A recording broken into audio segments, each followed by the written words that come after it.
السلام علیکم، good morning Pakistan, north امریکہ، Canada اور جہاں جہاں پہ آغاز سحر کی ٹرانسمیشن دیکھی جا رہی ہے وہاں پہ موجود تمامی ناظرین کو انتہائی عقیدت، محبت اور احترام کے ساتھ پیاری سی صبح کا پیارا سا سلام۔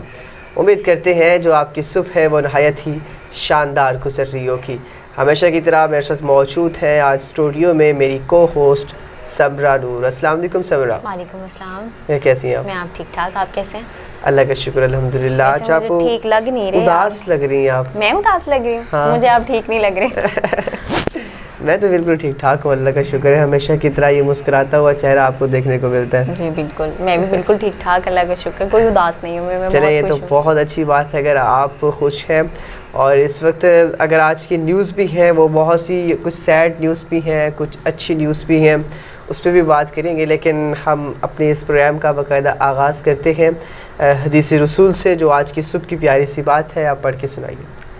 نبی کریم صلی اللہ علیہ وآلہ وسلم نے ارشاد فرمایا، تم اللہ تعالیٰ سے ایسی حالت میں دعا کیا کرو کہ تم قبولیت کا یقین رکھو اور یہ جان رکھو کہ اللہ تعالیٰ غفلت سے بھرے دل سے دعا قبول نہیں کرتا۔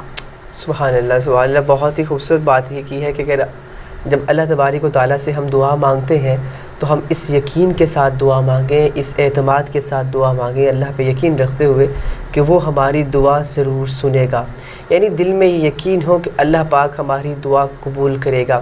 دیکھیے جب دعا ہماری ایسی دعا ہوتی ہے جس میں کسی کو نقصان پہنچانا نہیں ہوتا بلکہ اس میں بھی اللہ کی رضا شامل ہوتی ہے، اور پھر اللہ سے جب ہم مانگتے ہیں تو اس یقین اور اعتماد کے ساتھ مانگتے ہیں اور پھر اللہ کے سامنے رو کے مانگتے ہیں، اس سے ریکویسٹ کرتے ہیں کہ یا اللہ تو ہی ہمیں دینے والا ہے، تو ہی ہمیں بنانے والا ہے اور تجھ سے ہی ہم اس طلبگار ہیں، اس چیز کے خواہش مند ہیں، تو پھر وہ دعا اللہ تبارک و تعالیٰ قبول فرماتے ہیں، یعنی خالص سے دل سے دعا مانگنا۔ سمرا آج کل کیونکہ ایک بات اس پہ میں توجہ بھی دلانا چاہوں گا، اللہ کے رسول نے فرمایا کہ نماز جو ہے وہ دعا کا مغز ہے، یعنی برین ہے، کہ اگر نماز آپ نے پڑھی اور دعا نہیں مانگی تو نماز کا جو آپ کو فوائد ہیں ان میں آپ کو کمی ملے گی، مطلب وہ فوائد نہیں مل پائیں گے آپ کو۔ آج کل ہم نماز کے بعد ایک تو دعا مانگتے نہیں ہیں، اللہ سے مانگنا ہم نے چھوڑ دیا ہے، مانگتے بھی ہیں تو جلدی۔ آپ کیا سمجھتی ہیں اس بارے میں؟ جی بالکل ایسی ہے۔ ویسے میں نے ایک چیز نوٹ کی ہے کہ ہم بہت جلدی جو ہے امید چھوڑ دیتے ہیں، ہم دعا کرتے ہیں 10-15 دن دعا کی، اس کے بعد اچھا یہ چیز نہیں ملی تو اس کا مطلب یہ ہماری دعا قبول نہیں ہو، بلکہ ایسا نہیں ہوتا، ہماری تمام دعائیں قبول ہوتی ہیں، لیکن آپ کے دل میں پورا یقین ہونا چاہیے، پورا اعتماد ہونا چاہیے، اللہ تعالیٰ پہ کامل یقین ہونا چاہیے کہ نہیں وہ میری دعا بالکل قبول کریں گے۔ اگر آپ امید کے ساتھ، شدت کے ساتھ اور اس یقین کے ساتھ دعا مانگتے ہیں نا کہ میری دعا ضرور قبول ہوگی، تو پھر آپ کی دعا قبول ہوتی ہے۔ بالکل ایسی بات ہے، اور ہمیں مانگنا بھی اللہ کی ذات سے چاہیے کیونکہ بنایا بھی اسی نے ہے، اور وہی ہمارے دلوں کے حال کو بخوبی جانتا ہے۔ تو ناظرین کرام، جب بھی مشکل آئے تو اللہ سے مانگیں اور اس یقین کے ساتھ مانگیں کہ اللہ ہماری دعاؤں کو ضرور قبول کریں گے۔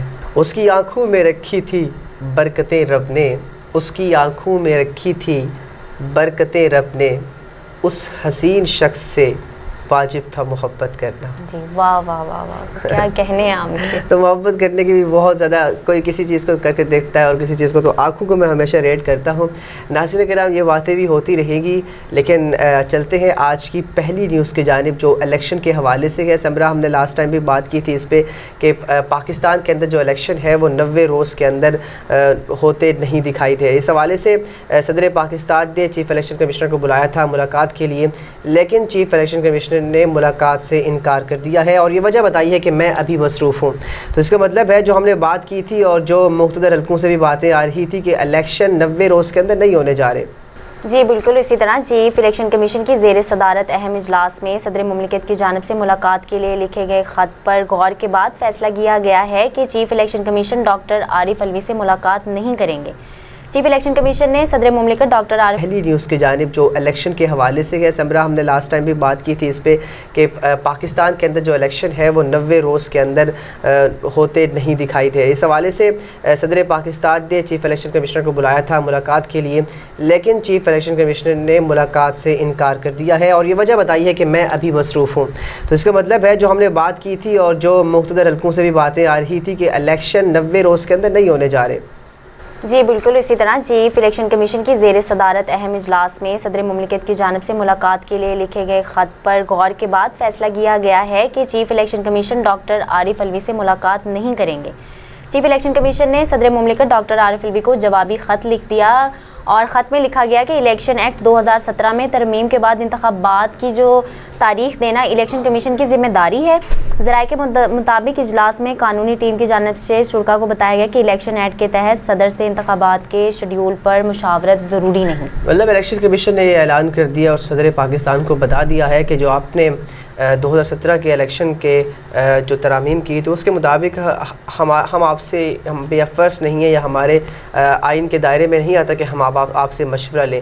تو اس مرتبہ لگتا ہے، اور اس طرح چیف الیکشن کمیشن نے صدر پاکستان سے تو ملاقات نہیں کی لیکن امریکی سفیر سے ملاقات ضرور کی ہے اور اس پہ الیکشن کے حوالے سے بات بھی کی ہے کہ الیکشن کب ہونے ہیں۔ تو صدر مملکت سے بات کرنا، ملاقات کرنا درست نہیں ہے، تو پھر آپ ایک امریکی سفیر سے ملاقات کر رہے ہیں جس کا پاکستان کی الیکشن سے کوئی تعلق بھی نہیں ہے، تو وہاں پہ آپ کو کیوں نظر نہیں آتا؟ تو اس کا مطلب یہ آتا ہے کہ الیکشن کمیشن کی ایک جانبداری ہے یا جانبداری کی طرف جایا جا رہا ہے، اسی لیے یا الیکشن کمیشن ابھی یہ چاہتی ہے کہ پاکستان کے اندر الیکشن نہ ہو۔ بہرحال یہ جو صورتحال ہے یہ ایک غیر آئینی صورتحال ہے کہ صدر پاکستان کو اس طرح سے اگنور کیا جانا، اور سب سے پہلے بھی واقعہ ہوا کہ صدر پاکستان نے اسمبلی پہ دستخط نہیں کیا اور قانون بن گیا اور صدر پاکستان کا نام دیا گیا۔ تو یہ چیزیں کر کے ایک پولیٹیکل انسٹیبلٹی بھی آتی ہے اور پاکستان کے اندر اب آئین کی انسٹیبلٹی بھی پیدا ہو رہی ہے۔ ناظرین کرام، بڑھتے ہیں اگلی نیوز کی جانب، لیکن ایک چھوٹی سی بریک کے بعد کہیں مت جائیے گا، ہمارے ساتھ جڑے رہیے۔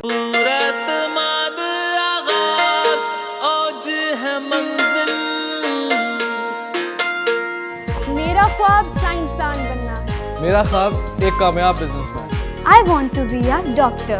I want to become an engineer. My choice, My choice, Apex Group of Colleges.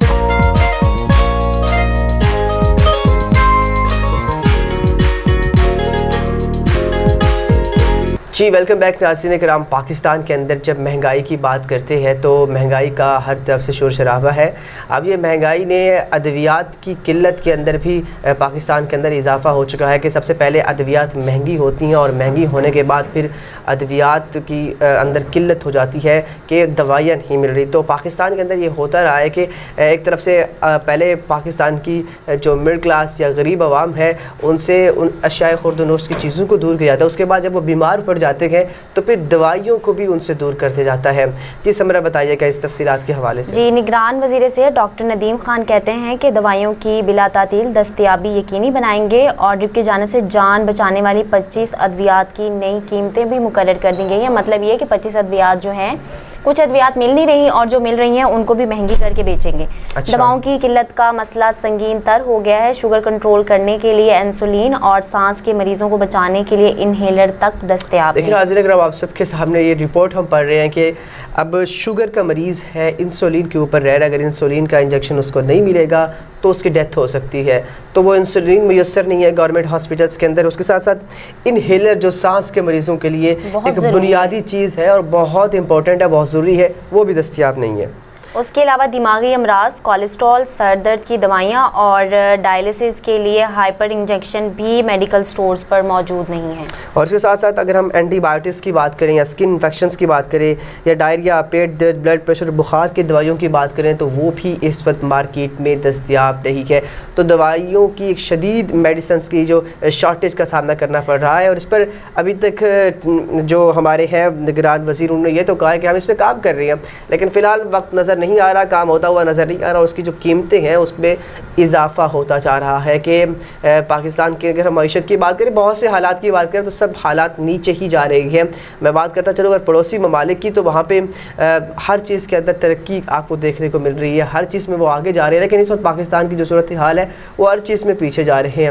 تو ایک جب مریض کو اگر دوائیاں نہیں ملے گی تو وہ کس طرح ایگزسٹ کر پائے گا؟ تو ایک بہت ہی ایک افسوسناک صورتحال ہے اس چیز پہ کہ دوائیوں کی بھی قیمتوں میں اضافہ ہو چکا ہے۔ ناظرین کرام، اگر ایسا ہوتا رہا تو بہت سی چیزیں غلط ہو سکتی ہیں، لیکن نگران وفاقی وزیر صحت نے یہ یقین دلایا ہے کہ ہم کسی کو دوائیوں کی مصنوعی بحران کی ہرگز اجازت نہیں دی جائے گی، عوام کی مدد سے ناجائز منافع خوروں کا راستہ روکیں گے۔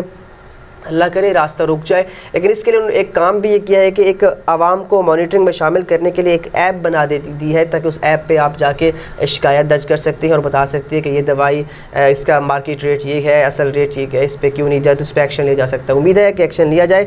لیکن فی الحال وہاں پہ پاکستان کے اندر بہت سے شہروں میں دوائیوں کی, ادویات کی قلت کا سامنا کرنا پڑ رہا ہے. ناظرین کرام, بڑھیں گے اگلی نیوز کی جانب لیکن ایک چھوٹی سی بریک کے بعد.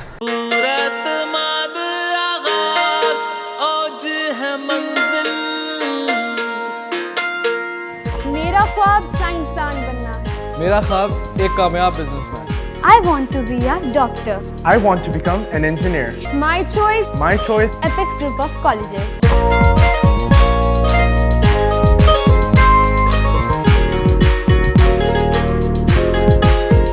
جی ناظرین, بڑھتے ہیں اگلی نیوز کی جانب, جہاں یاسر نے ہمیں اتنی سیڈ اور عجیب و غریب خبریں سنائی ہیں, وہیں میں آپ لوگوں کے لیے خوشی کی خبر لے کے آئی ہوں, خاص طور پہ ان کے لیے جن کو کرکٹ بہت پسند ہے, اور یاسر کو بھی کرکٹ بہت زیادہ پسند ہے. تو یہ ہے کہ بابر اعظم نے ایک بار پھر پاکستان کا نام روشن کیا ہے. کرکٹ میں انہوں نے پاکستان کا نام روشن کیا ہے. انٹرنیشنل کرکٹ کونسل نے ون ڈے اور T20 پلیئرز کی نئی رینکنگ جاری کر دی ہے. اعلامیہ کے مطابق ون ڈے میں بابر اعظم کا بدستور پہلا نمبر برقرار ہے, جبکہ وینڈرسن ہے ان کا دوسرا اور امام الحق کا تیسرا.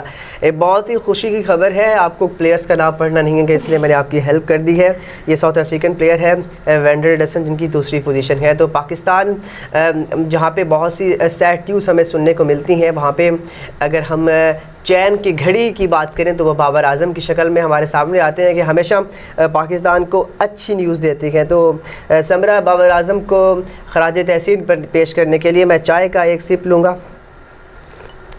کیونکہ چائے سے مجھے بہت محبت ہے, اس لیے میں نے اس طرح سے محبت کا اظہار کیا گیا. اور بہت ہی فخر کی بات ہے پاکستان کے لیے کہ تقریباً 2 سال سے بابر اعظم نمبر 1 پوزیشن پہ برقرار ہیں اور ہمیشہ کنسسٹنٹ پرفارمنس کے ساتھ پاکستان کا نام روشن کر رہے ہیں. سمرا, آپ جانتی ہیں ابھی افغانستان کے خلاف سیریز چل رہی ہے, آج دوسرا میچ بھی کھیلا جا رہا ہے. اس کے ساتھ ساتھ پاکستان نے ایشیا کپ بھی کھیلنا ہے, ورلڈ کپ بھی کھیلنا ہے. تو یہ 2 جو بڑے میگا ایونٹس آ رہے ہیں, یہ بابر اعظم کے کیریئر پہ بہت بڑی چھاپ چھوڑیں گے. اگر بابر اعظم اس پہ اچھا پرفارم کرتے ہیں تو میں مانوں گا کہ بابر اعظم ایک ہسٹری میکر بن جائیں گے. تو hope wish you best of luck Babar Azam. Pakistan کی کنگ ہیں آپ, پاکستان کے شیر ہیں آپ, بابر اعظم ہیں آپ, اور جتنی بھی تعریفیں کرو کم ہوں. لیکن رمیز راجہ نے بڑی خوبصورت بات کی تھی, وہ میں ہمیشہ کہتا رہتا ہوں کہ ہمارے بس میں ہوتا تو ہم آپ سے شادی کر لیتے ہیں. یہ رمیز راجہ کی بات ہے. لیکن آپ نے ہمیشہ پاکستان کا جو سر ہے وہ فخر سے بلند کیا ہے. تو اللہ تعالیٰ اسی طرح آپ کو کامیاب کرتا رہے اور آپ پاکستان کے لیے کھیلتے رہے اور پاکستان کا نام روشن کرتے رہے. بالرز رینکنگ میں آسٹریلیا کے جوش ہیزل وارڈ کی پہلی پوزیشن ہے, جبکہ شاہین شاہ افریدی کی رینکنگ میں 9ویں پوزیشن برقرار ہے. حارث رؤف 7 درجے کی چھلانگ کے بعد 36ویں نمبر پر آ گئے. بالکل, بالرز کے اندر بھی ابھی پاکستان کی جو بالرز کی کارکردگی ہے وہ بھی اچھی ہو رہی ہے رینکنگ کے اندر. لیکن اس وقت رینکنگ میں آسٹریلین جو بالرز ہے وہ ان کی حکمرانی برقرار ہے. T20 کی بات کریں, T20 بیٹرز میں بھارت کے سوریہ کمار یادیو کا پہلا نمبر برقرار ہے, جبکہ پاکستان کے محمد رضوان اور دوسرے اور بابر اعظم تیسرے نمبر پہ موجود ہیں. ICC کے مطابق T20 بالرز میں افغانستان کے راشد خان کا پہلا نمبر برقرار ہے, اور اس وقت اسپن بالنگ کے اندر اور بالنگ کی اگر ہم بات کریں تو وہاں پہ راشد خان کا جو نمبر ہے وہ پہلا ہے اور وہ چھائے ہوئے ہیں. تو یہ تھی ناظرین کرام رینکنگ کے حوالے سے ہم نے آپ کو آگاہ کیا. اس میں یہ ہے کہ پاکستان جو بیٹرز ہیں وہ یہاں پہ حکمرانی کر رہے ہیں. ناظرین کرام, اگلی نیوز کی جانب بڑھنے سے پہلے لیکن چھوٹی سی بریک کی طرف چلیں گے, کہیں مت جائیے گا, ہمارے ساتھ جڑے رہیے.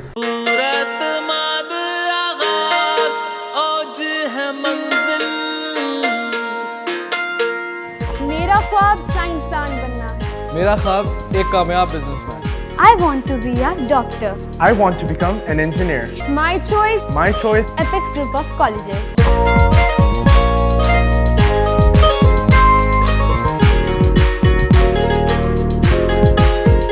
جی ویلکم بیک ناظرین کرام. صحت سیگمنٹ میں ہم آپ کو خوش آمدید کہتے ہیں کہ پاکستان یعنی پنجاب میں ڈینگی مچھر کے وار مزید 59 مریض ہسپتال میں داخل ہو چکے ہیں. ڈینگی پنجاب کے اندر ایک مرتبہ پھر سر چڑھ کر بولنے لگا ہے اور پنجاب کے اندر اس نے جو اپنے پنجے ہیں وہ جمانا شروع کر دیے کہ آج سے تقریباً 10 سال پہلے ڈینگی کا جو زور تھا وہ پنجاب میں آغاز ہوا تھا اور یہاں پہ بہت سی اموات ہوئی تھی. اسی طرح پھر سے ڈینگی کے جو پیشنٹس ہیں ان کی تعداد میں اضافہ ہونے لگا ہے. تو سب سے پہلے تو یہ چاہیے کہ تفصیلات کی جانب بھی بڑھتے ہیں اور جو جتنے کیسز کہاں کا رپورٹ ہوئے اس پہ بھی بات کرتے ہیں. لیکن سمرا ایک بنیادی چیز یہ ہے کہ ہم سب کو پہلے احتیاطی تدابیر اپنانی پڑیں گی اور اپنے گھروں کو صاف ستھرا رکھنا پڑے گا. گھر کے آگے اپنی گلی, اپنے محلے کو, اپنی خود انسان کو اور گھر کی چیزوں کو کہیں پہ پانی نہ ٹھہرا ہو بلکہ صفائی کا اہتمام کرنا پڑے گا. آپ مجھے تفصیلات بتائیے سمرا کہ کیا کہاں پہ کتنے کیسز رپورٹ ہوئے ہیں؟ لاہور سمیت پنجاب بھر میں ڈینگی سے متاثرہ مریضوں کی تعداد میں روز بروز اضافہ ہوتا جا رہا ہے. گزشتہ 24 گھنٹوں کے دوران مزید 59 افراد میں مرض کی تصدیق کی گئی ہے. محکمہ صحت پنجاب کے مطابق گزشتہ روز لاہور سے ڈینگی کے 27 مریض سامنے آئے ہیں. فیصل آباد سے 9, راولپنڈی سے 8, ملتان سے 4 کیسز رپورٹ کیے گئے ہیں. اور محکمہ صحت کا کہنا ہے کہ پنجاب میں رواں برس ڈینگی مریضوں کی تعداد 802 ہو گئی تھی. صوبہ کے ہسپتالوں میں اس وقت ڈینگی کے 70 مریض جو ہیں زیر علاج ہیں, جبکہ لاہور کے ہسپتالوں میں ڈینگی کے 40 مریض داخل ہیں. بہت ہی ایک اگر میں بات کروں تو افسوسناک صورتحال ہے اس وقت. ہم سب کو چاہیے کہ ڈینگی کے خلاف ہم سب نے لڑنا ہے اور ہم سب نے لڑنا یہ ہے کہ اس حدیث کے مطابق کہ الطہور شطر الایمان, صفائی ایمان کا حصہ ہے اور اس حصے کو بناتے ہوئے اپنے گھروں کو صاف رکھیے. اپنے گھر کے اندر کسی بھی جگہ پہ پانی نہ ٹھہرنے دیجیے, گندگی سے دور رہیے. گھر کے ساتھ ساتھ گلی محلے کو بھی صاف ستھرا رکھیے. آپ اس طرح کر کے ہم ڈینگی سے فائٹ کر سکتے ہیں. اگر کسی کو ڈینگی مچھر نے کاٹ لیا ہو یا بخار زیادہ ہو گیا ہو یا کوئی بھی ایسی علامات ہو تو ڈاکٹر سے رجوع کریں تاکہ اس پہ جلد از جلد قابو پایا جا سکے. آپ اپنا خیال رکھیے, اپنی صحت کا خیال رکھیے. دیکھیں اگر آپ کی اپنی اچھی صحت ہوگی تو آپ اچھی طرح کام کر سکیں گے اور اس ملک کا نام روشن کر سکیں گے. جی ناظرین کرام, اگلی خبر انٹرٹینمنٹ کے حوالے سے ہے اور انٹرٹینمنٹ کے اندر اب کرکٹ نے بھی انٹری مارتی ہے. یعنی شعیب اختر, راولپنڈی ایکسپریس کے نام سے مشہور پاکستان کے فارمر فاسٹ ٹیسٹ بالر جنہوں نے ہمیشہ پاکستان کی ایک تو پاکستان کا نام روشن کیا اور اس کے ساتھ ساتھ ان کی بالنگ کے سامنے بہت سے جو بیٹرز پاکستان یا پاکستان کے باہر پوری دنیا کے دگج بلے باز میں کہوں تو وہ بڑے گھبراتے تھے, بڑے خوف کھاتے تھے. ان کی بالنگ اور he is the fastest bowler in the world. ان پہ ایک بایو پک بننے جا رہی ہے اور اس کا جو ٹریلر ہے وہ بھی ریلیز کر دیا گیا ہے. تو شعیب اختر کو سب سے پہلے جو کریکٹر انہوں نے خود چوز کیا ہے کہ کون میرا کردار ادا کرے گا, وہ عمیر جسوال ان کا کردار ادا کر رہے ہیں. اس کے ساتھ ساتھ ان پہ ایک بایو پک بن چکی ہے, ٹریلر بھی ریلیز کر دیا گیا ہے اور بہت جلد آپ سب کو شعیب اختر موویز کے اندر دکھائی دیں گے. لیکن شعیب اختر تو نہیں بٹ ان کی کاپی, ان کی زندگی پہ آپ ایک مبنی ایک فلم آپ دیکھیں گے. جی سمرا بتائیے گا کاسٹ کون سی ہے؟ جی لوگوں نے ہمیشہ شعیب اختر کو ان کی تیز رفتاری, شفاق باؤنسرز اور میدان میں جاریت کی وجہ سے پسند کیا اور سابق فاسٹ بالر نے پاکستان کی کامیابی میں بہت اہم کردار ادا کیا ہے. 1 سال پہلے یہ اعلان کیا گیا تھا کہ شعیب اختر کی بایو پک پر کام جاری ہے اور اس فلم میں معروف اداکار عمیر جیسوال راولپنڈی ایکسپریس کا کردار ادا کریں گے. خیال رہے کہ یہ رپورٹس بھی سامنے آتی ہیں کہ فلم کی تیاری پر کام روک دیا گیا ہے اور پہلے عمیر جیسوال اور پھر شعیب اختر نے تخلیقی اختلافات پر ٹیم سے علیحدگی اختیار کر لی. تاہم اب فلم کا آفیشیل ٹریلر ریلیز کر دیا گیا ہے جس سے یہ ثابت ہوتا ہے کہ راولپنڈی ایکسپریس لازمی ریلیز ہوگی. بالکل, اور اب یہ بھی اعلان کر دیا کہ عمیر جسوال ہی شعیب اختر کا کردار ادا کریں گے.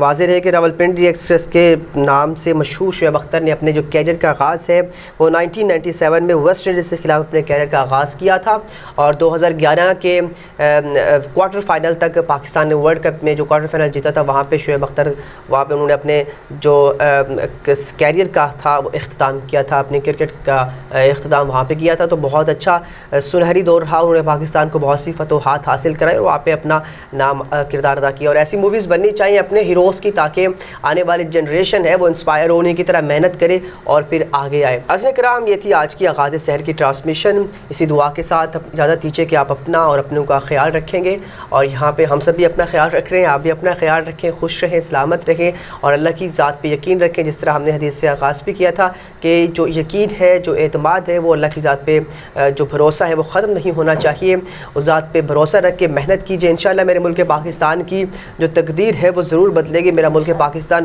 ضرور ترقی کرے گا. اپنے میزبان محمد یاسر حنیف کو صبرہ نور کے ساتھ اجازت دیجیے. پاکستان زندہ باد.